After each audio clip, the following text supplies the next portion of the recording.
Ma'am, ano pong order nila, ma'am?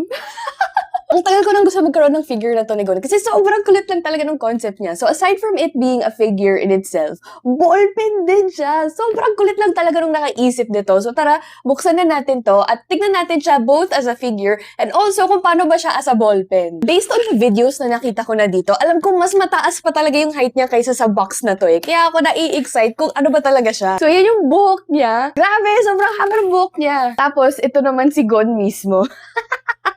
Then, ito yung base niya pag i-display mo siya as a figure. Close up din natin yung details ni Gon mismo. I-assemble na natin tong buhok ni Gon. Tingnan natin gaano ba talaga kataas to si Gon. Medyo matigas siyang ilagay Okay, first part done. May dalawang part pa tayong ikakabit. Sobrang haba na ng buhok niya. Second part, kabit na natin yung ballpen part. Kasi din ulit At least alam mong matibay talaga siya. Lagay na natin tong takip. Sobrang haba nito! Natatawa ako. Halos di na siya magkasya sa video.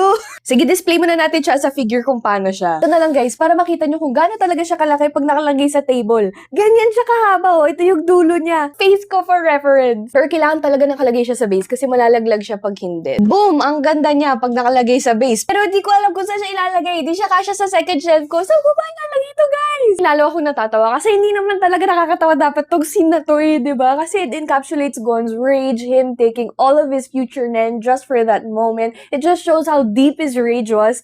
Sabay ginawang ballpen! Tara, testingin na natin to as a ballpen. Ma'am, ano pong order nila, ma'am?